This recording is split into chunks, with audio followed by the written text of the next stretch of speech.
Hello and welcome to my channel, or welcome back. I'm Laura at Aquamarine 18 and I'm here with my friend Avery.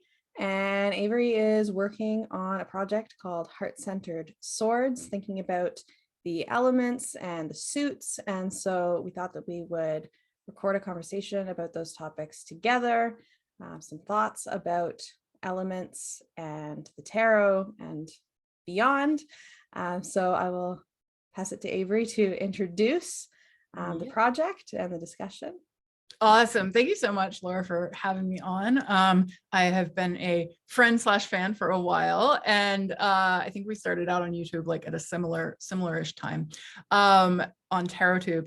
And so, yeah, I'm really excited to share this. This is a totally free offering for the community, for anybody who wants to participate. That I have been sort of dreaming in for the last year or so, called Heart-Centered Swords. And so just like to briefly, actually, let me introduce myself briefly first, and then I'll tell you a little bit about the offering. So yeah, again, my name is Avery. Pronouns are Z in here. I am let's see, what should I say about myself? I'm a tarot reader. I'm an astrologer. I am a person who provides intuitive support. I like to say that I help folks who are passionate about liberation and justice to discover themselves and then their role in an emerging future. Because I am really passionate about believing that we can dream in a future together, even when it feels like everything is kind of apocalyptic. And I I'm queer, neurodivergent, disabled, lots of other identities that I could name. I also think it's important to name that I am a white person, and I am coming to you from unceded and stolen lands that were traditionally shared by a number of local nations, including the Susquehalliabish and Spoyabish peoples, and currently known as Olympia, Washington. And so this offering kind of came up out of my own experience as somebody, and I think we'll get into talking about this, when I came to the tarot, when I came to spiritual practice, etc., that I was a very identified with the mind person, that I, am a spreadsheets nerd. If anybody's seen my YouTube channel, you may have seen the big ass tarot spreadsheet as an example. Oh, is it okay to curse on this? I hope it is. Yes. Okay, cool. Definitely. Wonderful. I was like, I can't remember if you curse on your channel. You're a fan, you should know that. I'm a fan with no memory. I'm also someone with ADHD, so I'm like, I don't remember anything. Yeah, no. So I had the big ass tarot spreadsheet at one point, which is now in Notion, which I'm getting Laura into. But yeah, I'm like a very organized, brain. As a neurodivergent person, I've really relied on for a long time trying to find ways to kind of coping mechanisms, ways to exist in this world that is very sort of brain forward and logic forward. And over the past 5 or so years, I've been kind of reclaiming my more sort of spiritual side, heart side. But I think one of the things I realized in that is that they're not really two different things. And so when I started out with tarot, I was like, I'm a brain person. And so I was taught that the swords were the suit of the brain, and thought, okay, great, that's my suit. And then I looked at the pictures and went, oh, why are, so many of the swords are the really scary cards that you don't want to pull.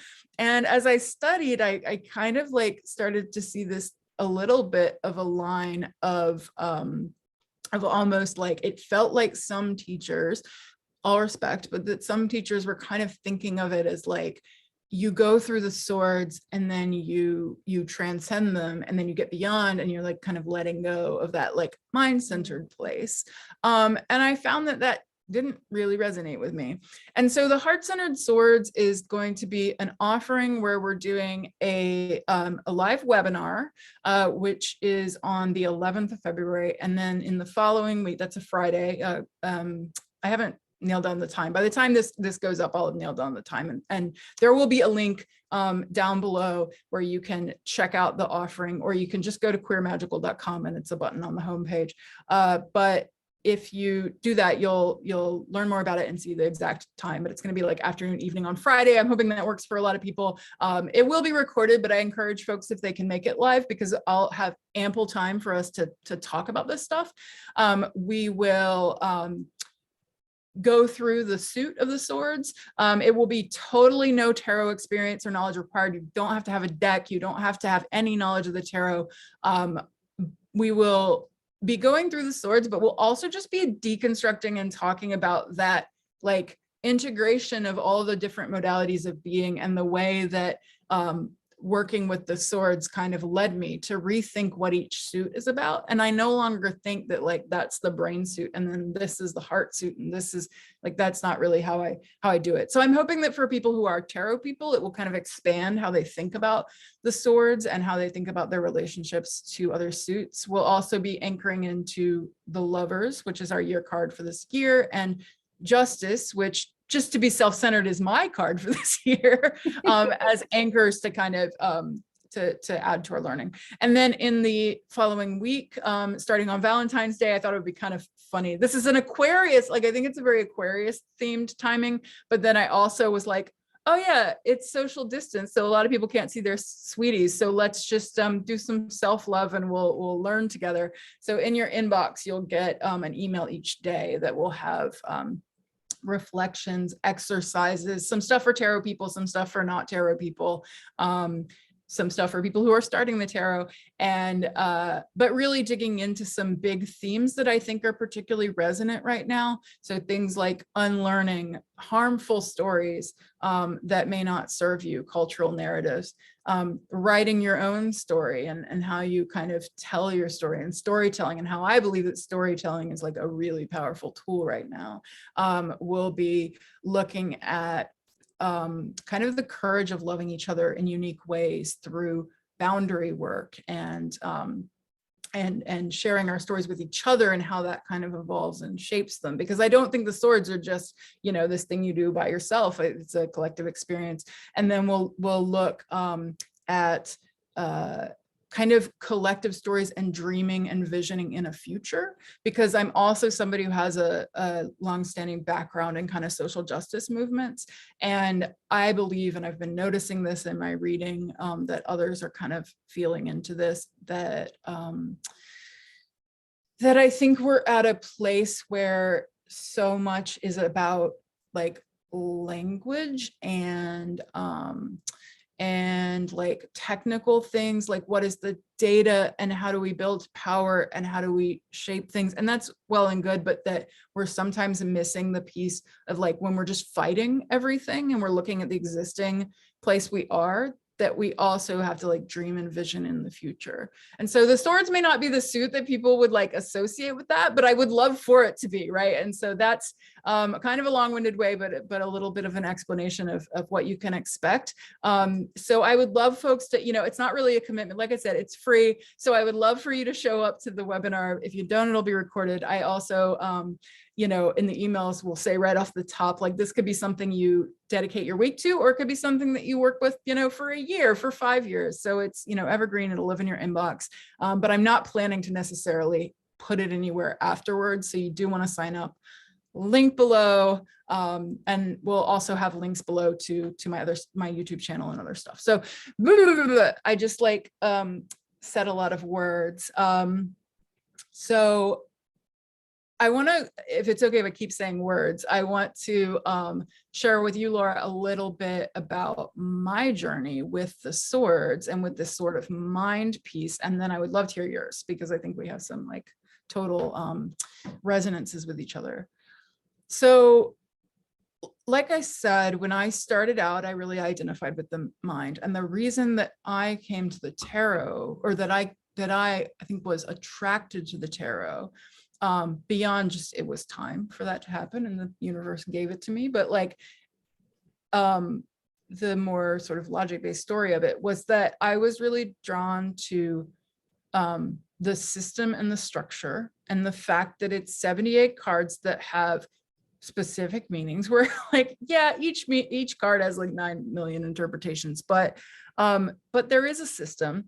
I liked that, and I liked that it was something I could learn and study. It I think it probably resonated with the part of my brain that, so I've studied like, I don't know, I always forget the count, but it's like 13 or 14 languages, not fluently, like nobody get too excited. I don't know 14 languages, but I've worked with about that many. I also like have done computer programming, so some languages on top of that. I'm hard of hearing, so I sign. I've always been fascinated by the structure of language and the way that it helps us to make meaning and then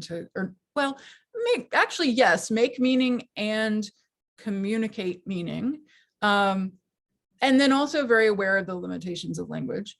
But I think just like, it felt like, oh, it's just a new language to learn. I can do that, right? And so I jumped in really intensively, like I do with a lot of things. Around the same time started with astrology, another system structure, and like I said, it was kind of like a little bit of a, wow, the swords are dark, but I was learning through tarot and astrology the kind of 4-element system. So there's many element systems, but that was the one I was learning. And over time, I think, beyond the sort of dissatisfaction with that in the tarot, I also have been kind of exposed to other ideas and other like ways of looking at it, and looking at the mind and like, what is the mind anyway? Like, what does that mean? I think there's so much overlap within the tarot and then like in other systems. So just like an example would be when I was studying, so 2 things I was studying. One was the chakra system, not the chakra system as it would be practiced by anyone traditionally, acknowledging, reading a book, excuse me, in English about the Western version of that system, which is, as I understand it, a little different, especially things like adding on the colors. But acknowledging that, I read a book about that system and by Anadea Judith. I can't remember the name of it, but her beginning book on the system. And one of the things I was like, was that in that system, as she describes it, heart is associated with air. And I was like, okay, so I've learned that air equals, mind, communication, which I think is interesting. Like, I think communication kind of gets to a bridge between heart and mind, but like communication, mind, logic, stuff like that. And now you're telling me that heart goes with air. How does that work? Right. And so, and then in another example, I'm real nerdy about human design. I have a lot of problems with the way that human design is presented and was, if folks don't know, like the background of human design, it was channeled by a man who is white, who changed his name to something South Asian. I don't know all the details of that. That made me a little skeptical. And then the system itself is presented a lot of times in a very like, this is the right way, the correct way, right? I don't resonate with that language. So if anybody's like, oh, human design, totally feel you. But I found some cool, like people who are using it in a cool way. So studying human design, the heart again is the body graph shows actually at the place where normally like you would expect to find heart is the identity center. And then the thing called heart in that system is, it's like down here somewhere, and it's associated with keywords like will and ego. And I was like, what? So not to go into those too much, but it just like, it opened up my thinking and I'm like, what? So like the heart is this and the mind, is the mind the heart, the heart's the mind. So yeah, and I think it's just bringing me towards a lot more lack of specificity as a good thing. And I've also been going through a spiritual journey of becoming more and more sort of watery and fluid. And I realized like I'm non-binary. I believe that a lot, I don't really believe in absolute truth. There's a lot of things that are like liminal and uncertain in my life. And I just realized that like the systems had to match that. Like I like working with systems, but I also had to have like tolerance for the way that the different modes of being, like feeling and thinking, and how do they intersect, overlap. So yeah, so that's just like a quick, like where I'm coming from. But I would love to know, like, has your whether about like swords or mind or whatever, but like, has your perspective on those boundaries or what they mean or those modalities changed in your studies? Of course. And I guess Yeah, spoiler alert, yes. Yes. Staying, in tarot as a place to kind of start, I would say very much the same thing, that tarot appealed based on having a kind of system. And there had been people in my family that had read playing cards historically, but tarot has imagery and all of these things. And so I got my first deck quite young and kind of came back and forth to it. And it was very strange, kind of partially Marseille, partially Smith Waite, unusual deck, not a good deck to start with. The Jonathan D tarot pack, very strange.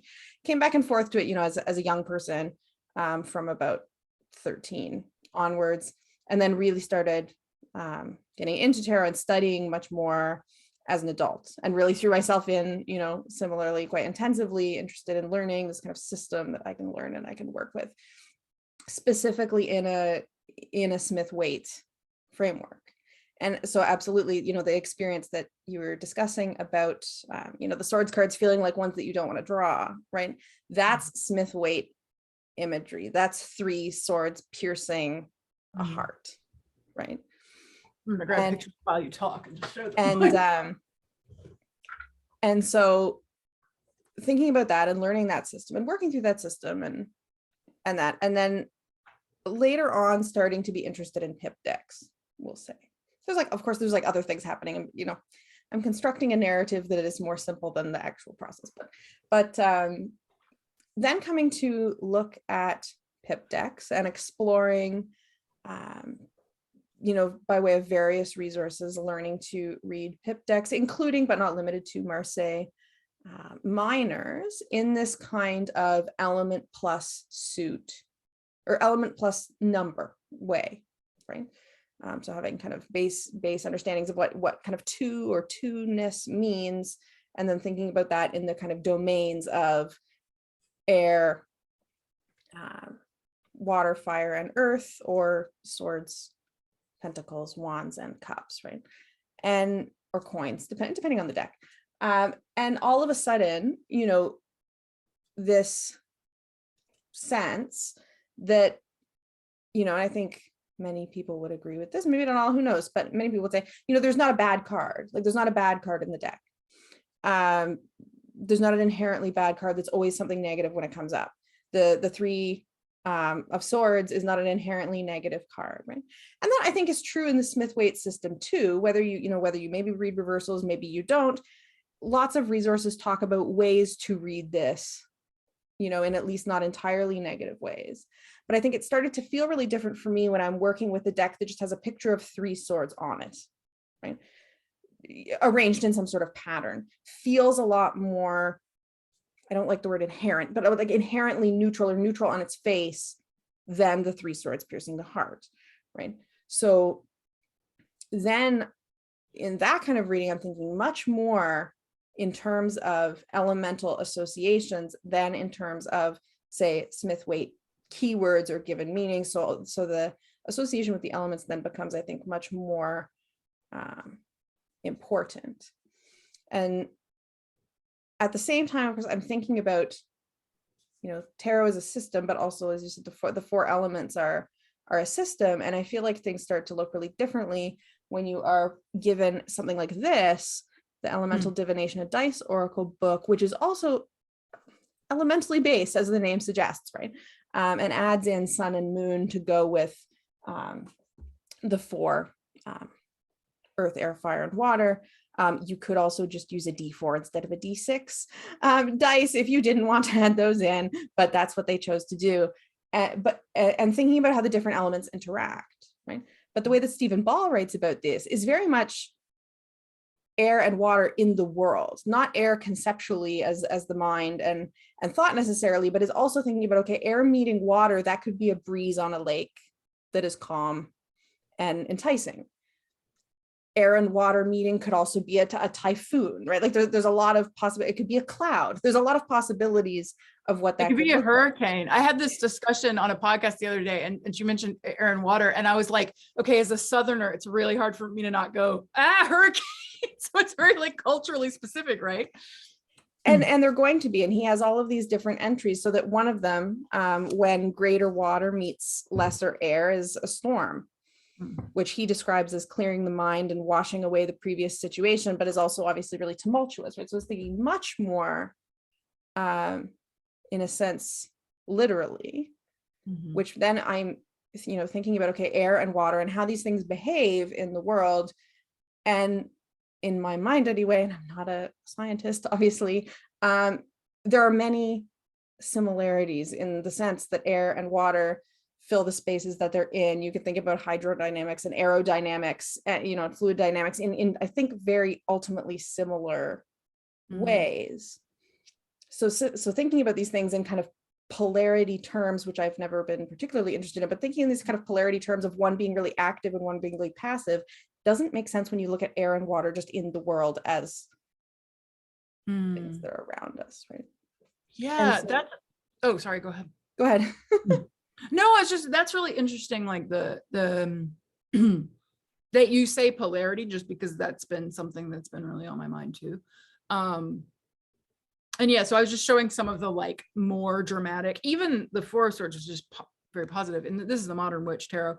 Like, this person is stressed AF. But when you see something, like the 3 is always the example, where it's just like, cool, we're bleeding. Or some of the other ones. That actually never occurred to me, that the fact that the Smith Rider-Waite was my starting point in terms of core systems, right, really probably influenced. Because if you think of the deck, like, that is to me one that has more of an element plus number approach, and think of 3s in terms of manifestation or growth and productiveness, that then you can end up with something like this one in the Gaian Tarot, where you've got somebody writing, right? Oh man, I got the Gaian ready which is a very different, but now I'm like, oh, maybe I don't want to. which is a very different way of thinking about it. Yeah. About no, an air. I love that. Yeah, no, and that's actually something that it never even occurred to me to like think about Marseille, but that's something that when I've been planning for this, and I've had this kind of germinating in my head, the starting point was actually our mutual friend Catherine mentioned at one point, was like, I'm really trying to wrap my head around 3, because the way it's sometimes described like feels really emotional. And so she was kind of like, but it's swords. So how is the 3, like, how is the kind of stability, like the first point of stability in the suit of mind, why would it be depressing, or like, why would it necessary? And I was like, at first I was like trying to make that make sense, but then I sort of came outside of it. And I'm going to talk a lot about the 3 in the webinar, but just because I think it's like it's a very dramatic card in the Smith Rider-Waite, but like it's also an interesting entry point to the way I've started thinking about the swords, which we'll go into in a lot of depth, is about stories and patterns and like brain. It's not just like the modality of thinking for me, but it's what like the story and the Smith Rider-Waite through the 10 minors to me feels like this story of like establishing a mental pattern or a story or a framework, and then all the stuff you go through as you're confronted, as you have cognitive dissonance, when you realize something else may be true, as you like go through all of it.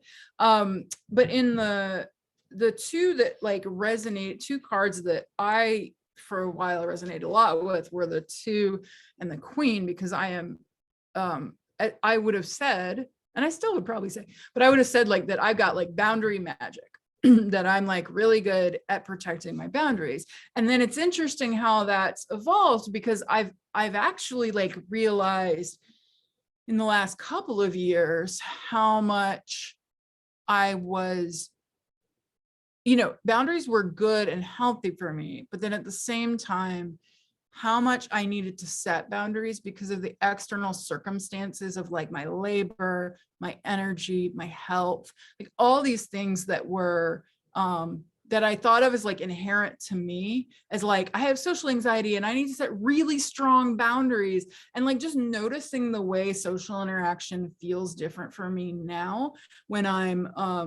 I left my full-time job last year and I'm living in a very different way. I started the spiritual business, but like even beyond the business side of it, just honoring certain things about myself has like shifted my perception of myself. And so I never actually followed up on polarity, but to come back around, the reason why I was like polarities is that I have been also really interested in, and you say you're not a scientist, but like at the same time, it's like, the whole kind of science magic duality, like so much of science is observation and observational practice. And like when I'm working and with interpretation, which we can't forget as well, right? Sometimes that part gets left to one side. Like there's frameworks just spring out of nothing, right? It's right. No, absolutely. So it's like, you may not know the like thermodynamics of a storm, but you can observe a storm. You've been in a storm, right? And like, and that gets in, that also like, it adds the cultural context. Like I think hurricane, other people might think, typhoon, other like, right. But I've been really into this. So I almost wish I'd had your experience of starting there, but I've been coming back to like, what are the actual properties of the elements, and like what do I observe in nature, and the polarities comes up for me because of my astrology background. So I understand what you're saying in terms of like, it's not a binary, right? I think maybe that, or like it's not a polarity in the sense of like we have to go one side or the other. But I do like how astrology has been a system that has helped me think about the interaction between elements, as you described in your tarot practice, the interaction between them. And so specifically, I'll say one polarity that specifically has been really active for me. In astrology, when we say polarity, we're talking about, for folks who don't know, we're talking about the signs that show up on the opposite sides of an astrological wheel. And in the way most people talk about it, I'm a Pisces. That's my sun sign, right? And I grew up, yay, Pisces. No, we're coming up on birthday season pretty soon. So I'm a Pisces, and I never identified with that. Did you, by the way, like when you first learned what a Pisces was, did you identify with that? No, and when I first looked at my chart, I couldn't believe how little air there is in there. Yeah, no, exactly. So when I first, like when I was growing up and I would read the descriptions and it would be like, what? Well, maybe when I was really young, I might've, like, I'm starting to see the Pisces in me when I was really young, but like when I got to the teenage age where you're like looking at 17 magazine and you see the horoscope, right? It would be like, oh yeah, like fluid, imaginative, and like I was like actually trying to pull away from that. Like I was like, I have too many emotions. I want to turn them off. Like, I was really into learning. I was really into, right. And as an adult, especially, as I further sort of became indoctrinated into my culture, it was like, I sought control through achievement, and academic achievement was accessible to me. Other kinds of like brain-based stuff, I was able to learn, apply, do the thing. And so when I looked at my entire chart for the first time and learned about other placements, I was relieved to know that there are other placements, but then also it was like, there's no, like, I couldn't believe that as a spreadsheety person, as I very primarily identified myself as someone who likes data and spreadsheets, and that was my job. Like that was like a stronger identity for me than like, other, like I'm queer, but also spreadsheets. Yeah. And so I was like, there's no Virgo here, was my first interpretation of my chart. I was like, there's no planets, there's nothing sitting in Virgo. That makes no sense. Air, I think let's see, yeah, I don't have a lot of air in my chart either. I have a little bit, but very A little. little bit. Yeah, like I have a Jupiter, and then I have some things that aren't planet, like I have Chiron and Gemini. I have Those Venus and Aquarius. That's it. yeah, so I have Jupiter and Aquarius, very similar, Jupiter and Aquarius, and then yeah, I have Chiron and Gemini, but like nothing else. And the Virgo thing, especially, was like, but I want a spreadsheet placement. Why does my chart not validate me? That was the first reaction. And so I learned two things. One, I learned that there is Virgo in my chart because there's something called the IC, which is the root of your chart. And it's the most, and it's interesting because it's kind of the most private part of you. It's like when you're private, when you're alone, when you're not visible, you're not at the top. It's like the other side of the earth, the underworld kind of part of you. It made so much sense because it's like spreadsheets are my coping mechanism. Like, like systems are the way that and like the Virgoan qualities of like perfecting things and trying to find the optimal, like that's how I coped with my neurodivergent brain. And my neurodivergent brain, I've come to find, is very Piscean. I have Mercury in Pisces, I have Sun in Pisces, and I have the MC, which is the like impact you're making on the world, in Pisces, which is totally aligned with my current path. But when I came to, so if anybody comes to tarot and astrology and is like, this isn't me, I'm not saying that it's like, surprise, it's you, but it might be like, you might come over time to be like, oh shit, right? And so it was like, I had to get to the point naturally of being like, oh no, I actually am meant to do this as my thing. But it did not make sense at first. And so that polarity between Virgo and Pisces, though, what I like about the polarity in astrology is that my interpretation of polarities and oppositions, which is when you have something here and they're in the kind of the same degree, they're right across from each other. My interpretation of that is not that you need to pick one. It's also not that you need to dull each down to meet the middle.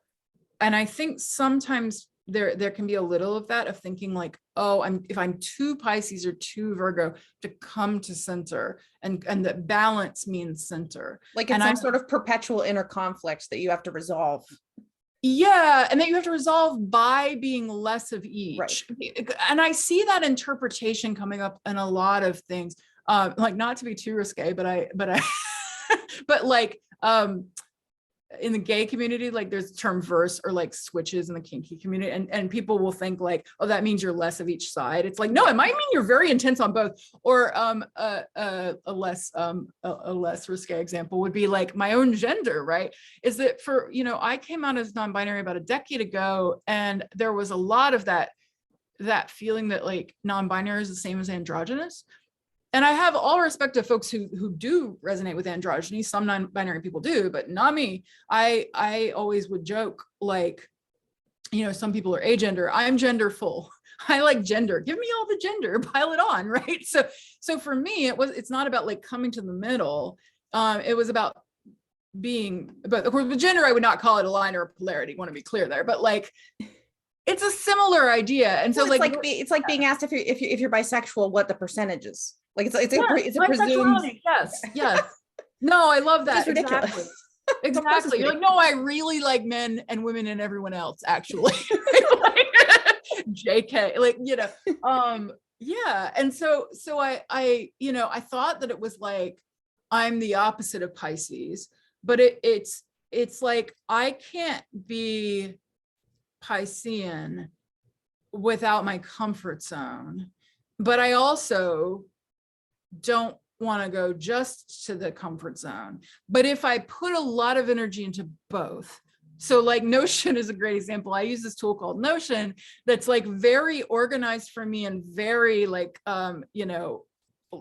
it's a lot. It would be a lot to anybody, the way I systematize my life. I've just seen it, so I know. Laura's seen it. I've seen it. Yeah. And so I like amp that up, but I'm amping that up with like, it's actually helping me a lot with my spiritual practice, and it's amping up my spiritual practice. So they're both feeding one another is one way to look at it. So I think you could do the same thing just with like the polarities between like fire, water, and earth, air in some systems. You could do the same where you could say like, it's not going one or the other. this combination support me? And like, or like an example, I came up with a keyword for Cancer Capricorn axis, which I also have in my chart, as that it's nurturing effort. So like, it's almost like a blend or an alchemy more than it's like, what does it mean to expend effort in a way that's constantly filling your cup? So it almost doesn't feel like effort, but it also doesn't feel like nourishing in the like people pleasing gross way. And what this makes me think of, to bring it like back to tarot a little bit, is this conversation that occasionally crops up in tarot tube and tarot kind of conversations about, you know, do you book learn or do you intuit? Oh yes. And yes. And this sense of like, do you swords? Do you make the spreadsheet and read all the books and collate the meanings from the different books, and this is how you approach this system? Or do you do none of that and just, you know, bring your heart and your, you know, your openness and see, you know, what feels what way to you? And I think so many of us would say, well, this is a false dichotomy. Right? Reading a book doesn't mean you're not using your intuition, and reading with intuition doesn't mean that you're not informed by everything that you've ever learned about tarot or otherwise, right? It's not a one or the other.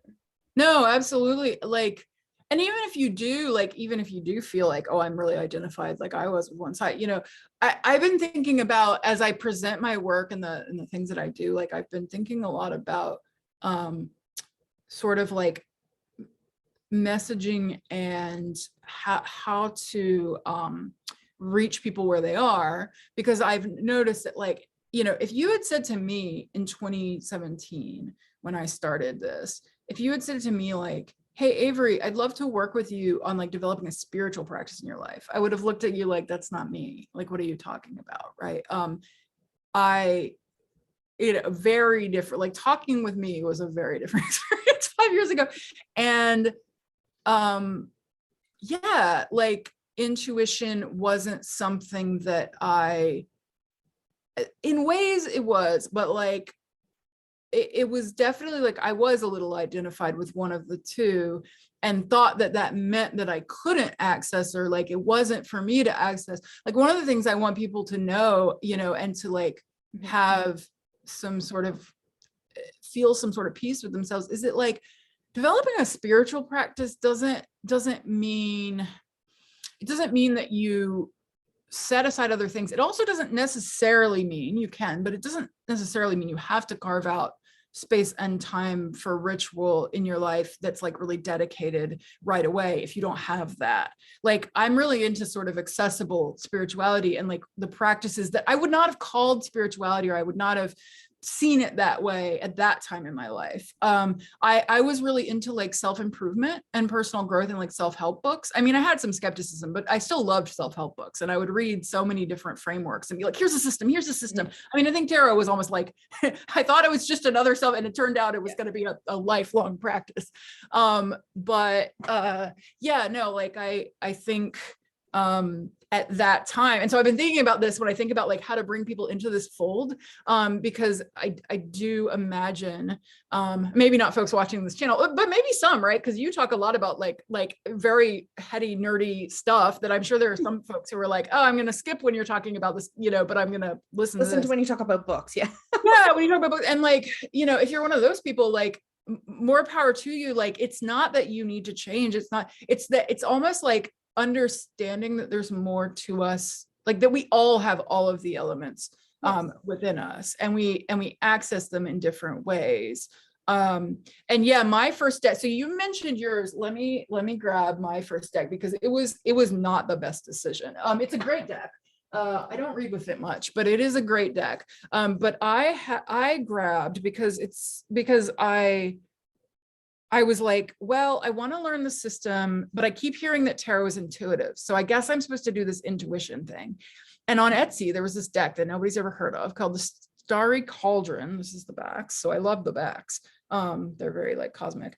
I saw this, and the artist statement was like, you don't like, this is a tarot deck, but you don't need to know any tarot. I encourage you to like look at the images, wander with your mind, right? So I tried that, and here are some examples. It's this like very watercolory, and some of them, like for example, Five of Cups, I think you can feel Five of Cups in that image, but others, like that's Eight of Wands, you know, it certainly, I could certainly read these cards. I could certainly pull these cards and be like, okay, what, like I'm doing a Rorschach test. I could be like, what do I feel when I see these?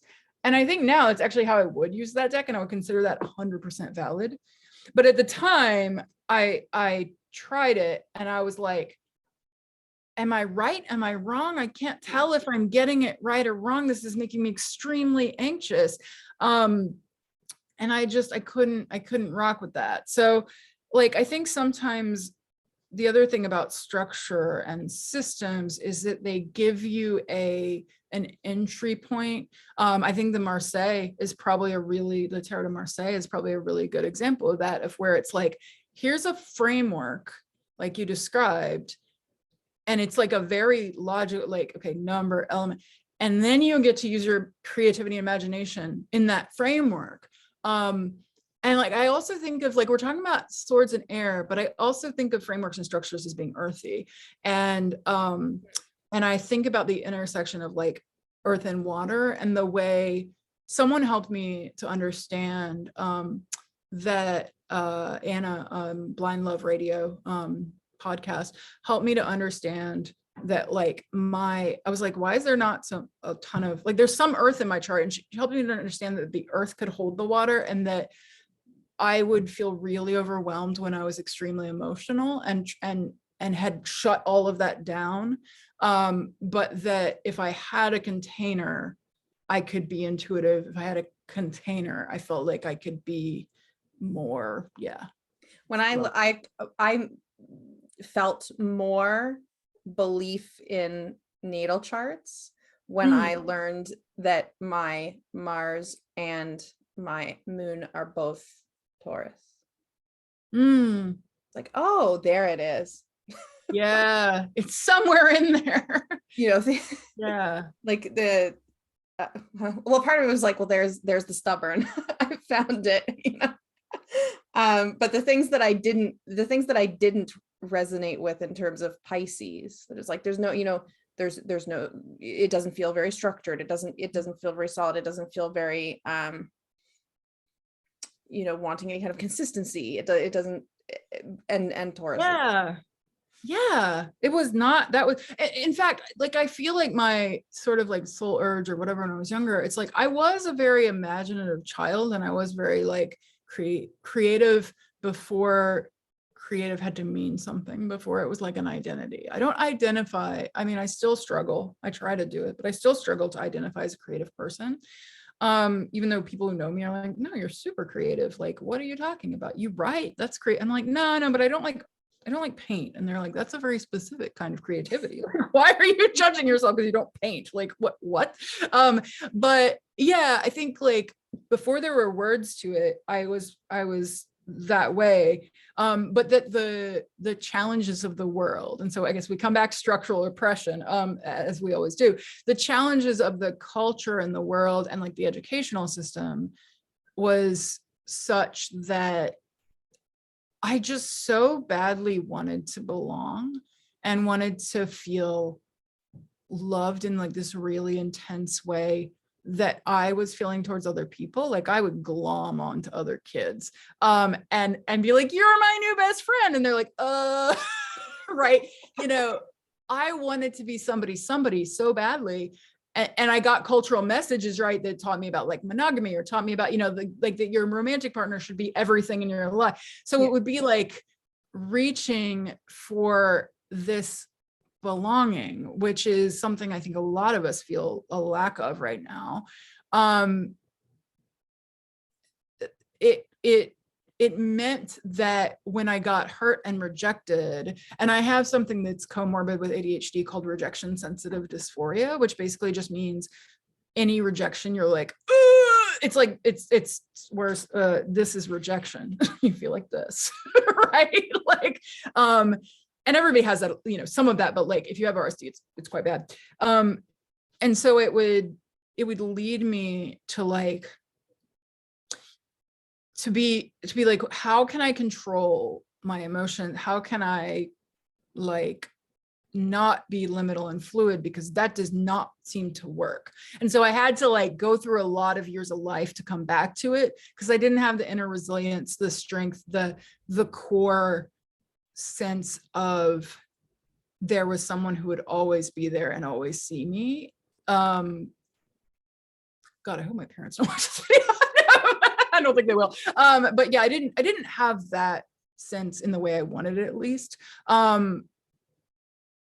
And so like, yeah, I had to get to a point where now a lot of my spiritual work is around self-trust and feeling that center in the middle of myself that allows me to be liminal and fluid. And I'm looking for, I can't find the card, but I wanted to show like 3 cups or something, but I don't know where it is. So that's fine. Oh, there it is. Literally, I said the words. See, I'm made of magic, and it jumped out. So I would get a card like this. Everybody sees the happy joy and be like, oh shit. Right? Like I would pull cards. So I'm curious if you have cards like that, like in the past or currently, where people would be like, because I think this is the other side of it, right? It's like swords can be over negative, but then other suits, like I would pull, and I knew that I was supposed to be happy about it, but you know, I was in a place where I had made all these social boundaries, and the idea of like, you're supposed to rejoice and be social, which I think is a reductive understanding of the 3 of Cups. But that interpretation was like, if I pulled like a lot of the wands, I would pull and just feel exhausted, just so tired. Like you cannot be telling me I need to be passionate right now. I have got nothing left.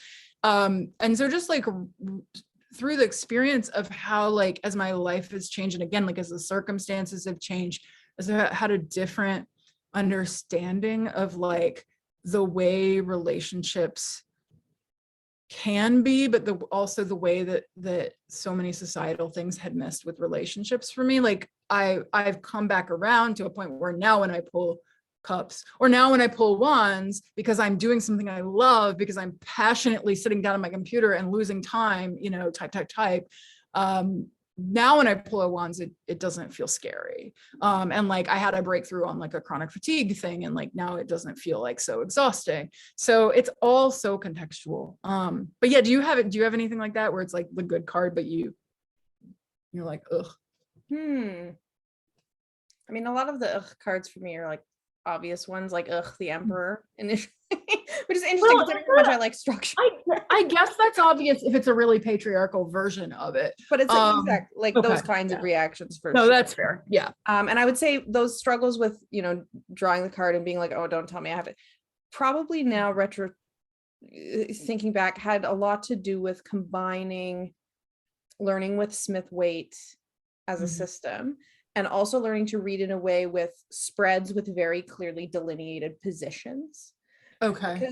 Because then it's like, what do I do when I'm asking about the challenge or the barrier? And it's like, the barrier is the sun, you know, or what do I have to be, you know, grateful for today, or to be happy about today, or the, you know, the best thing going on today. And then it's the 10 of Swords, and it's like, fuck, you know, and those kinds of disjunctures, it's like, you know, if I don't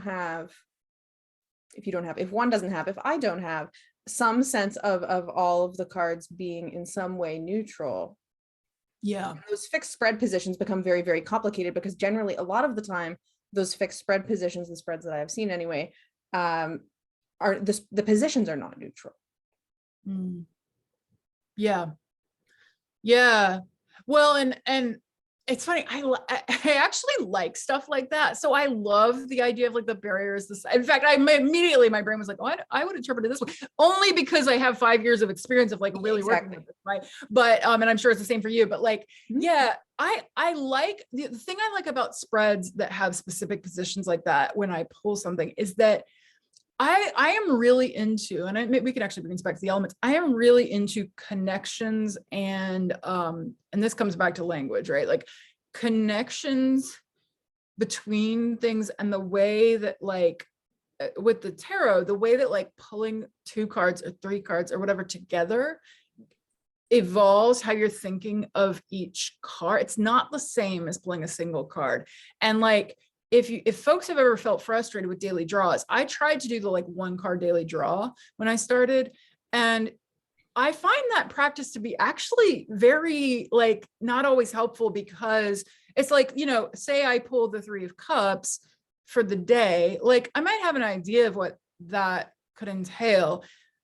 But it's, well, one, it's pretty big for some cards. Like there's a lot of ways you can interpret some cards, and sometimes literally opposite ways. You like, I mean, opposite, let's avoid that language, but like conflicting ways you could interpret a card. And then when you bring in another card, even just one more card, it's like, ooh, how does this relate to this? And I find that it helps my brain to spark that creativity, again, structure, creativity. And so if it's something like, oh, the barrier is the sun, well, okay, great. What do I know about the sun? Like there's visibility there. So maybe like the barrier in the situation is that like, you know, there's almost too much light on the situation. Overexposed. Yeah, overexposed. It's a great word. Yeah, like photography. That reminds me of it. It totally changed my thinking as well when I read now I'm gonna get the title of the book wrong, but people know which one, the History and Divination book by Robert M. Place. And he's talking about, you know, reversals or not reversals, you know, in a spread. And he kind of makes the case, well, instead of reversals, if the interest is kind of expanding possibilities and expanding meanings and all this, what if you pull 3 cards for each spread position and read them in conversation with each other? Right, as opposed to just one, because he does the math of this, multiplies the meanings, so many more possible, you know, combinations that could come up than just doubling it by reading reversals as opposed to not reading reversals. And my point here is not that people should read reversals and not read reversals. I'm back and forth all the time, but it's like it's reading cards in context of what is around them. And there's a lot of that in Marseille too, where who's looking at who. And reading techniques like this, you know, are the court cards facing each other? Or is one kind of looking in a direction that might think is towards the past, or is one? Oh yeah. So okay. So it becomes much more, or even reading something like Lenormand would be like this too, where it's very much a sentence and not a word, not keyword. It's constructing a sentence, right? Yes. No. I don't know Marseille.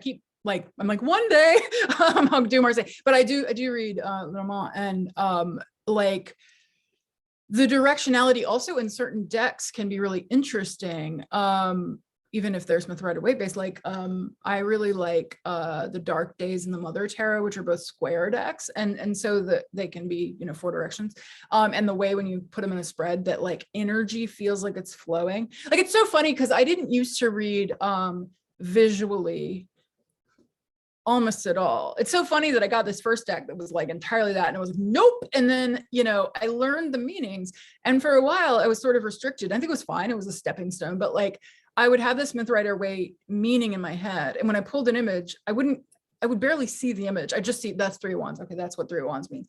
And again, Catherine really like encouraged me, or just through her, she didn't like tell me to do it, but just seeing how she did it with the Slow Holler, your new very exciting companion, if I remember correctly.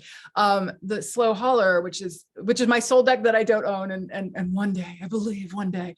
But like she did a reading for me once, and the way she was reading, I was like, oh my God, yes, like they were to get, like it was like you could see like something was dropping down through the ocean into the next card.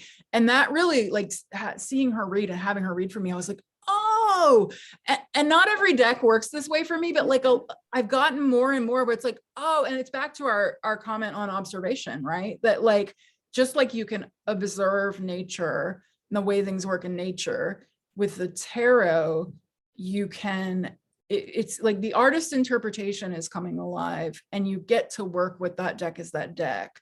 And I have some decks in my collection that are very sort of like minimal, and I just think of the Smith Rider-Waite. But then I have other decks like the Outsider Tarot, which I know you can't do because of the eyes, but I don't know, maybe someday we'll see. yeah, it's very eyes though. It's I mean, the very eyes, eyes. it's a whole suit, and it's a very eye, like they're bloodshot. You wouldn't, I don't think you'd be good with it, but if you ever get there, yeah, it's and for folks watching, like if you in any way are like, you know, queer or a rebel or an anarchist or anything, an outsider, right? Like that's an example of a deck I've been studying each card and looking at the guidebook, because it's very much like the way you can see where the artist took Bobby, I don't know if it's pronounced Abate or Abate or what, but you can see how that artist took the overall interpretation and like pulled out a particular piece of it and turned it into a specific archetype. So I pulled like Four of Eyes yesterday. Four of Eyes, Four Swords is the underground journalist, and you can find the connection between Four of Swords and the underground journalist, but like that image is going to pull up a specific part of that that thing. And then when you read in a spread sometimes, especially if you have a deck like this, well, I guess Modern Witch is just the same color for every suit, but like when you have very bold like color choices, I find that sometimes the colors even make me think, oh, these two cards are connected and this card is not as connected. Or like you said, if one's looking away and the others are looking towards each other, those kind of visual cues, it's just observation. But I think it's a really good tool for your intuition, because your intuition will glom onto certain things. And like, I'll see the same visual 5 times and every time I'll see something different in it. Yeah, because you learning all these different ways of reading and developing all these different ways of reading. Different things feel relevant at different times, depending on what comes up. And also like the context of the question. I'm definitely a reading with a question person. Okay. The vast majority of the time. I'll do a general overview of kind of what's up for the month kind of thing sometimes. But for the most part, I want to have a question and I want to have an answer, in which case that is a context that's going to really change what any of it is going to be. And if the question was something completely different and the same cards came up, of course, the answer is not going to be the same, because, you know, if I ask what to do, you know, I don't know how best to prepare myself for a job interview, you know, the answer is not going to be something related to my romantic life or something. Like, yeah. And so, and not to drag anyone, but there are readers who would pull the card and then tell you that it was about your romance, or that like you asked the wrong question or something. Right. And no shade, but and there is something I can see, you know what, I'll give a little glimmer of like, I can understand the kind of feeling of like, if you ask a question and certain kinds of cards come up, sometimes there can be a prompt that's sort of like, there's something underlying this that is different. What's the real concern? What's the real concern? Yeah. But also, yeah, I find that like, so even just the other day I was recording, I don't know if it's up or about to come up either way, depending on when this goes up, but I was doing a video for my own YouTube. I have this series called Tarot Study. If anybody, you know, is wanting to, it's going to be very slow, right? Because it's like one video per month. You know, how many years is it going to take us to get through all the cards? But I go in depth on a card, and in order, like each one. And when I do that, I look at a bunch of different interpreters and I kind of present like, these are how some different authors I've encountered do it. And then here's what I'm integrating from all this. And one of the interpretations on a popular tarot site that shall not be named, though I name it in my video, I'm not going to drag on your channel. But one of the interpretations of the Lovers was saying that it couldn't, now I don't think the Lovers is about romance, to be clear, but it was basically saying like it couldn't be, or it didn't have anything to do with romance. The reason was because it was associated with Gemini. Gemini is air, Gemini is mind, so it's got to be about the mind.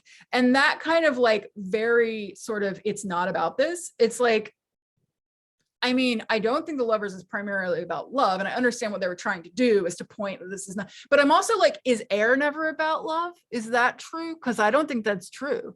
I think Gemini could be about, I think Gemini, like I can imagine like Gemini for a polyamorous person coming up in a like, you know, kind of like wanting to receive from different people and learn from different people, for example. So like, yeah, it's not like a romance sign, but I think I mean, we're back to dissolving boundaries, right? Like every thing can mean every other Well, and thing. even it's interesting because even thinking about elements in the tarot again, right?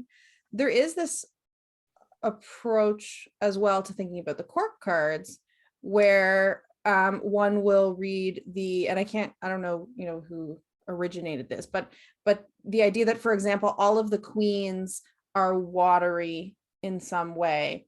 Mhm. So the Queen of Cups is very watery, Mhm. and the Queen of Wands is kind of the watery side of fire. Mhm. Right? It's like, what does that even mean then? The watery side of fire suggests to me that these things are not so mutually exclusive as we might, Yeah. think they might be, or that fire could be expressed in a watery way, or Or like, what is the blend of the two? Like, what is that about? Back to alchemy. I kept channeling the word alchemy when my psychic powers, when my channeling abilities were first coming in. Like, there were a few things I kept channeling, and one of them was alchemy, and and specifically the image. I channeled this thing that like what I am or what I'm meant to be or whatever is a combo of the high priestess and the magician. And then with that, I was getting alchemy, and which is interesting all in itself. But like, yeah, I think with the double elementation, it's like an interesting creative exercise. Like, what is fire and water? Because fire and water technically can't mix. That's why they're considered polarities in some systems. But also you have like the magic of the temperance card as an example, has kind of a fire and water energy to it. and I've been getting the word alchemy a lot because I'm personally in temperance year. Okay. Yep. And I will do a word of the year, and my word of the year is not alchemy, but since I decided on my word of the year and felt very comfortable in it, the word alchemy has kept popping up, and I'm like, oh, that's interesting. And I can readily connect that as well. Yeah, maybe the message you're getting is yeah, you tried to just have a single narrow clear word of the year, and hey, reminder, that's not how we do things around here. No. Like, also alchemy. Yeah, no. I love that. I love that because yeah, I do think like that temperance feeling of like things that aren't possible just on your own, but with that trust and spirit, which I would also say is a component of self-trust, which is like the biggest. I mean, if I had to like summarize like the work I want to do with people and the way I want to work in the world, it's all about guiding people back to self-trust. And because that is my own journey, and you got to like work what you live. And I think that yeah, I find that that's really beautiful. This idea of like, when you're trusting spirit, things are possible that aren't otherwise possible. You have the two cups pouring into each other. Again, I don't have a card to hand, but you have two cups pouring water into each other in a way that doesn't theoretically work scientifically, but it, it's like a reminder that there are things that we can't explain. And so thinking about what would fire and water together, what would that energy be? Yeah, I love the double again, because it's a system, right? It's like a little like idea. I can think like, what does it mean to be air and water, fire and water, earth and water? Which I think kind of brings us back around to the whole like all the meanings are constructed in some way, like all language is constructed in some way. And it can be really frustrating to try to use language to get across something that's not, that's felt, or so I think that's part of what tarot is. It's like, it's an attempt to like take felt lived experience and channel it, move it into the system.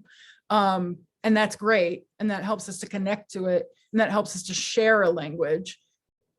But also, and I think that like then learning different systems and learning different languages, if you will, or frameworks, I guess, like thinking about recently learning about there's a 3 element system in Druidry that comes from the Druid revival, so like late 1700s. Whether there's anything about this earlier, I'm not sure, but it's definitely pinpointable to particular writings in the late 1700s, and definitely is related to these 3 realm idea of land, sea, and sky, having this 3-element system of Nuivra, which is like a kind of inspiration, life force, spirit kind of element.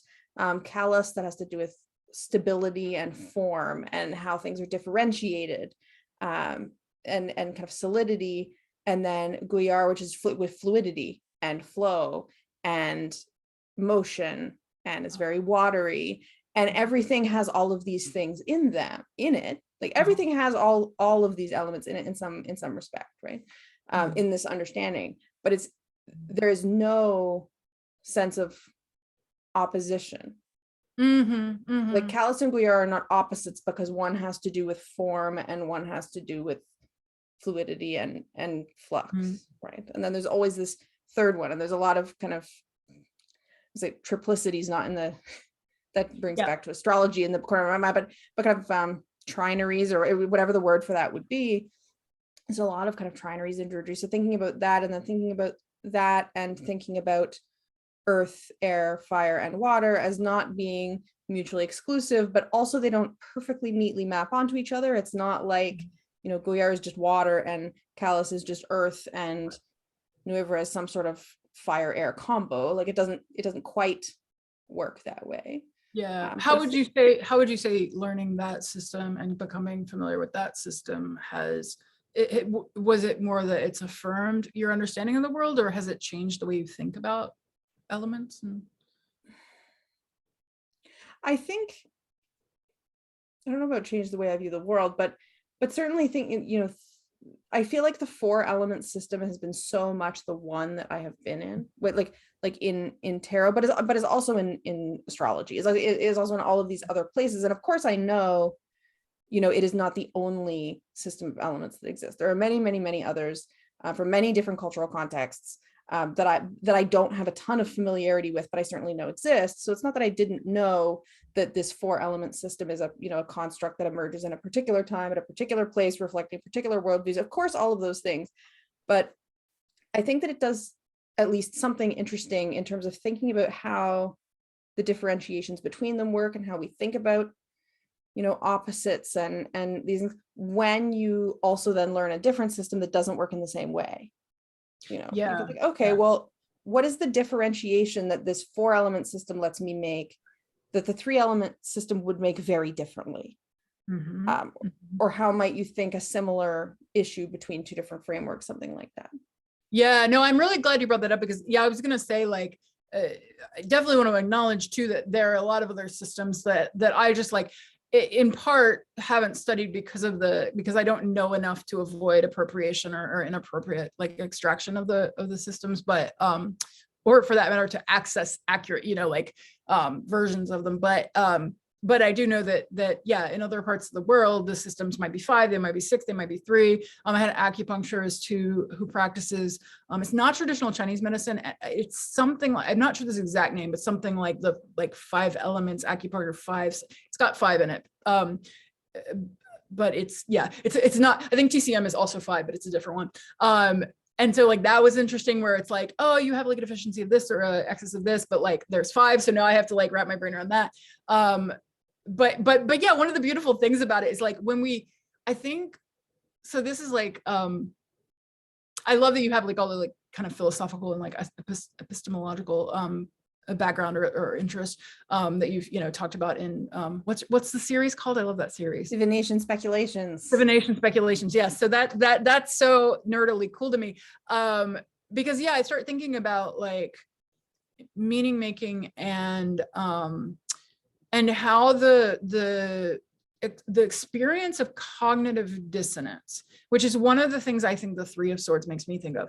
The experience of kind of, I have this like take on the world, and then I go, oh shit, like this is, oh, how do these things reconcile, right? Is a really valuable, important experience.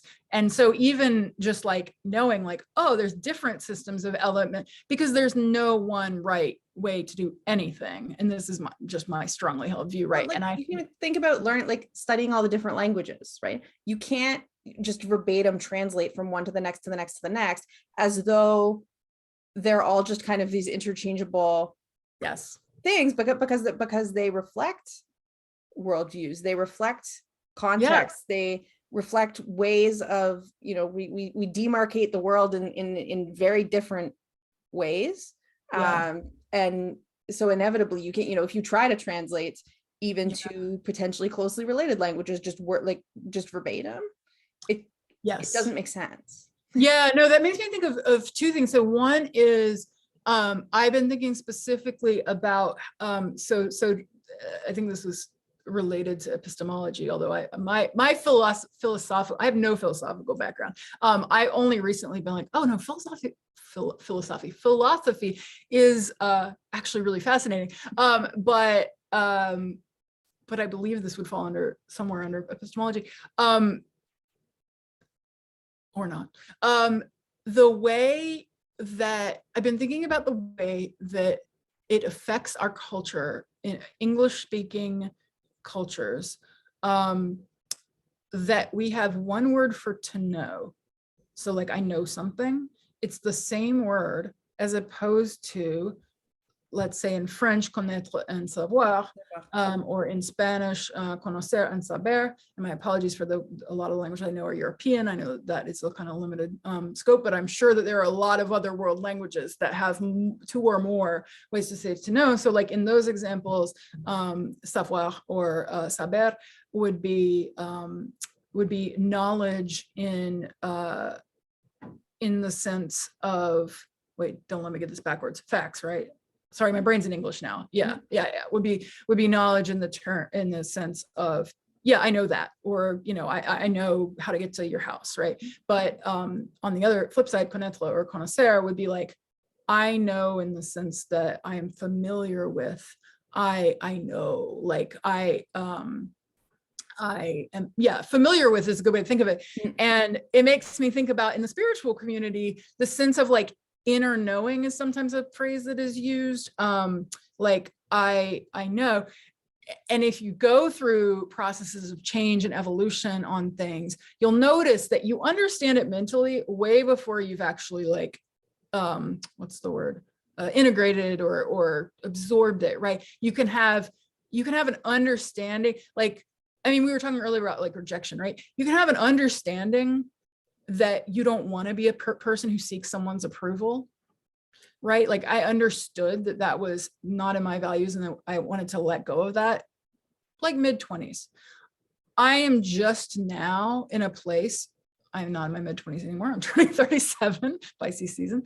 I am just now in a place where I'm actually having the felt experience of noticing myself not seeking approval, right? So like that's like, what was that, 12 years, so it's like a very different, and I've just been thinking about, like how does that affect the way cultures work? It seems like English speaking cultures would naturally be drawn to this more capitalistic kind of like, oh, you just know, like it's fact, it's science, it's yeah. And that is, I'm really glad that you brought that up, because then I can think about this swords and cups and the idea of intellect being separate from emotion, knowing being different from feeling, studying being different from intuiting, science being different from art, like all of these oppositions that in a in a capitalist and a patriarchal context are hierarchalized such that there's not always good language for talking about something like emotional knowledge or lived experiential knowledge. It has to be something that has to be named in very particular sorts of ways. There isn't a verb that just does that. And something like emotional insight or lived experiential knowledge being so devalued.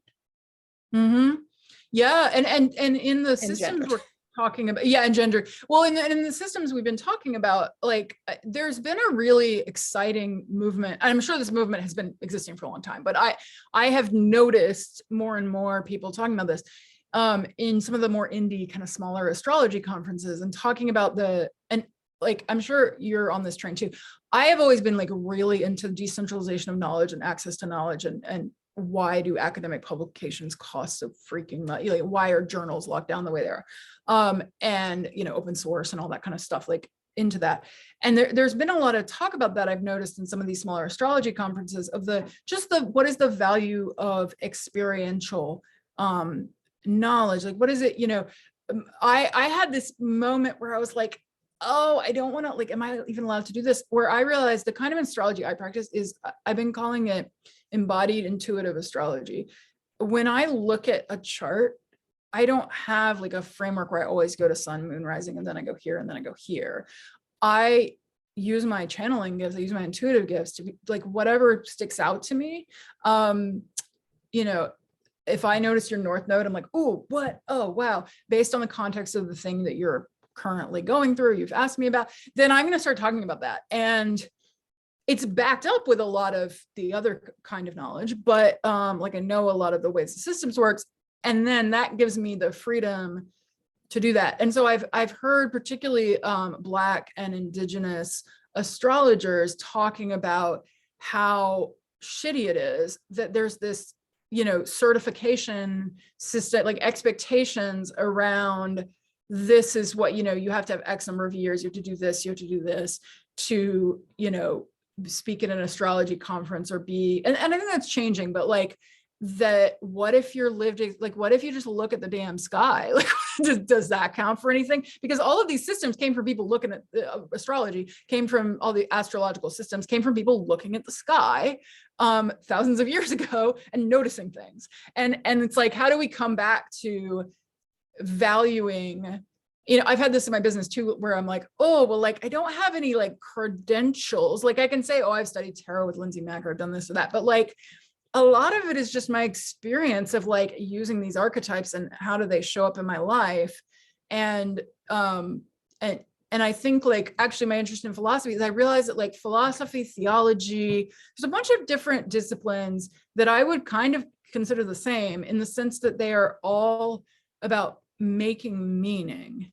And I think if you had come to me 5 years ago and said spiritual, I would say not my thing. But if you had come to me and said, hey, I've got a system for you to make meaning of your experience, I would be like, great, tell me more. Like, I was into things like personality tests and what, like ways of like making meaning. But we have this tendency, I think, because of racist colonial capitalism, to think that we have to narrow, and that like there's one answer to things and there's a right answer. And you should strive towards the right answer, or you should strive towards the achievement that is recognized. And I think these amazing astrologers are saying, no, some examples, if people are into this and like want to get a reading or whatever, like Ari Felix is really great. Or Alice Sparkley, Cat Ace, who books up pretty quickly, but actually both of them probably book up pretty quickly. Whose book is sitting on my pile to read right now. Yeah, whose book is mine too. Oh, maybe we should do like some sort of a co-reading. But yeah, like the two of them, I think was it Mecca Woods? I can't remember who the third was, but I went to a talk that was like hosted by, another amazing shout out, Mil Mundos Books. I had never heard of, but it's like a BIPOC owned bookstore that New York, I think, that I was like, oh, this is so cool. But they were doing this talk and they were talking about how they don't even like, I think both of them, especially Ace, was saying like, oh yeah, sometimes I don't even like, I glance at the chart in an astrology reading. I barely, I don't say anything about your placements. I'm looking at your chart as like a tool, but like their practice of astrology being very like not about significations and this means X and this means Y, but rather like, ooh, like this is a tool that helps me to understand you as a person, even though we've never met before. But let's actually bounce and see where, like, ask questions. Their reading style, and I haven't gotten a reading from either, but I get the feeling that their reading style is very like asking questions to the client, that I think could feel really affirming. Because yeah, when you ask like, how does this hit you? It moves you out of the framework of like astrology is this thing that you can get the answer or not. And so you don't tell the reader anything because you want to see their magical powers. And it moves it into the realm of, no, it's all about asking questions, because I can't know as a reader where something hits you. Like, I don't believe in significations where it's like, if your Mercury is here, then you're gay or something. Not that anybody said that, but your Mercury makes you gay. But like, I was gonna say, we could throw shade at that person. If that was a thing, we'll throw shade. Yeah, absolutely. But like, there's no one signifier, even like 3 signifiers that say, and I've seen some astrologers be like, here are the 5 things that are most likely to make you polyamorous or whatever. But because all of these systems are so much in context and we can't make meaning outside of context, that like where you would see the placement that you'd see for, like, let's just as an example, a gay person in a very repressive time or place where being gay was life-threatening versus what you'd see for a gay person living where I do, where I'm pretty sure everyone is not gay. My neighbors are not gay, but where half the population seems to be some sort of queer, is a very different experience. And so it might show up in a part of your chart that is more about like freedom and whatever else, like self-expression, as opposed to showing up in a part of your chart that is about restriction, just as like one example. I don't know, I just got on a tear because it's so interesting. Meaning making is so interesting. It really is. Yeah. So I'm trying to think if there's anything else before we wrap up that particularly wanted to. Do you want to, like, I know you had some cards. Do you want to show anything, or you're not quite there? Well, I've shown some. But yeah, tarot, the elemental. I'll share one thing that's just it might seem a little out of left field, but I think it sort of relates, which is the way that I have come to reframe my own neurodivergence and the way my brain works. As folks may have heard, sometimes people say things like ADHD superpowers, the kind of like flipping the script and finding the ways in which, back to meaning making, the ways in which, like, if we frame neurodivergency, and I have multiple, but ADHD is the one I publicly talk about specifically. If we frame neurodivergencies as like, how do we fix it? And that's one way of doing things. So like when we talked about organization and the way it was sort of like a coping mechanism to help a brain that forgets things every 5 seconds, and the stress of that, and then realizing the some of that stress was externally imposed, because the reason I needed to remember things and the reason I needed to focus was because of this like rigid structure. But something, and so like I understood that and I was like, yeah, okay, cool. But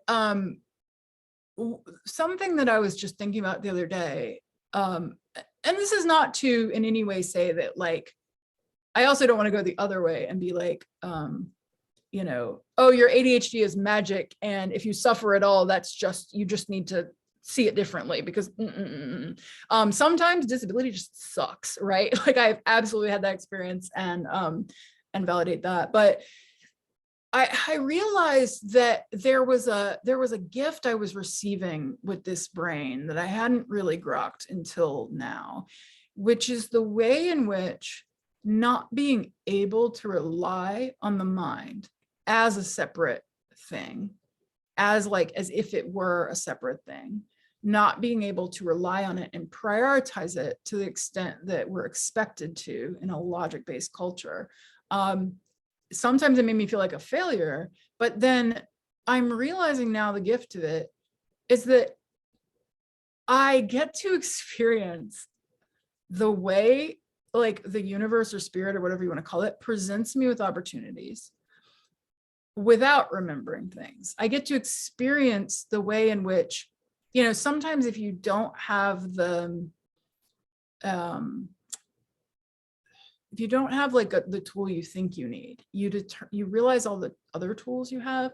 And it's kind of a chariot experience, actually, of like, the chariot, I think, is a lot about a graduation where you get to the end of line 1 and then you realize, like, oh, this chariot cannot take me all the way. I've got to get out and walk. And these are the tools that may have served me very well up until this point. A lot of the tools I've used to cope, like, still serve me and still may serve me in certain contexts. But at the same time, like, I get to realize that everything doesn't stop because my brain doesn't work. I noticed things like I was looking back over old end of year journals and had this beautiful experience of looking back at my own sort of hopes and dreams for the year, which I never, ever, every year I'm like, okay, so we're going to put this down. This is going to be our theme. We're going to have it in front of us. So we remember this is our theme. These are the things we want to work on. We're going to do things toward them. Immediately forget. But when I looked back, I was like, oh, a lot of these things I did end up experiencing. A lot of these things I did move, maybe not that year because time is not real. Linear time is not real. But also a construct and a system for also a very big construct and system, but it gave me this self-trust that was like, oh, I can put it out into the universe and forget it. Or like a self-trust that like the way my wandering attention grabs things, instead of thinking of it as like, oh, I'm just really spacey and I can't, like, I need drugs, which I do take, but like, you know, oh, I just need drugs to be able to focus this way. And this is the way I should focus. Now, like I sometimes will see it as a gift of like, oh, maybe spirit is involved. Maybe heart is involved in this. And the thing that lights me up and makes me go, oh, I want to do that right now. It may be random. It may not be on my to-do list, but like, maybe there's something calling me about that thing. And if something is really meant for me, and this is a Lindsay Mack expression that I absolutely love and want art of it on my wall, is you can't miss what's for you. And that is a belief, but like the idea that you can't miss what's truly for you has really opened me up to like when I do forget something, or I do like, you know, I don't write it down in the 15 seconds that it'll stay. I believe that if it was really important, it will come back. It'll come back. Yeah, no, I do. And I mean, I think there's a line between, you don't want to do like the spiritual bypassing thing. You don't want to say that like spirit is, you know, everything and it will magically occur, because of course, you know, that's not true. But I think there's a role for it. And like, it's just been interesting, the specific experience of neurodivergence and how it sort of helped me come back to self-trust. And I really like when I have opportunities for other people with neurodivergency to be like, here's a frame. It might not totally work right now, but like, just consider this, because I think we need more like things that make us feel, I think everything we've talked about today, we need more affirmation that says, if you're feeling a little tug, if you're feeling like this is true and the whole world is telling you it's not, they're like, no, you're on the right track. It's just that a lot of us need to get on that track together. Yeah. So. Yeah. Cool. Well, is that a good place to maybe wrap us up? I think probably. Cool. Okay, awesome. Well, if you want to get on that train with me, there's my pitch. If you're interested in this, if you want to join, if you want to start thinking, even if you're like, oh my God, this feels very inaccessible to me, like especially it's for you, because I'm going to try to be as like simple things, simple ideas, like how do we just sort of start to think about this together, and you know, yeah, and like be in it together. And all of my work is really focusing on this theme of like self-trust. So and how do we, in this world that is can be very, very challenging, without bypassing or ignoring those challenges, but how do we also heal together? And so yeah, you can check me out all the places. We'll have links below, but it's Queer Magical most places, and then just my name, Avory Faucette, on YouTube. And if you want to do the Heart-Centered Swords series, please go ahead and sign up. Do it right now so you don't forget, because it is a limited time thing. And like I said, completely free. I will not ask you for, well, no, that's not true. I lied. I will accept donations, but it will not be a hard sell. So there you go. And I really love it when people access my stuff for free. Like that brings me just as much joy. So please come. Thank you so much for coming. Thank you so much for coming on my channel and having this. Yeah, this is really great. I'll say I was initially like, oh my goodness, we have no structure to this conversation. Well, did you notice how I turned it into, I always do this. I'm like, oh, now I'm interviewing you. I'm like, this is not my channel. I forgot that, but it's cool. No, but it's good because we ended up where we were to end up, right? I trusted, I believed, I temperanced this. I was like, it's gonna be okay. We're just gonna let it happen. No, thank you so much. It's so nice to like get to be on your channel and to meet some new people.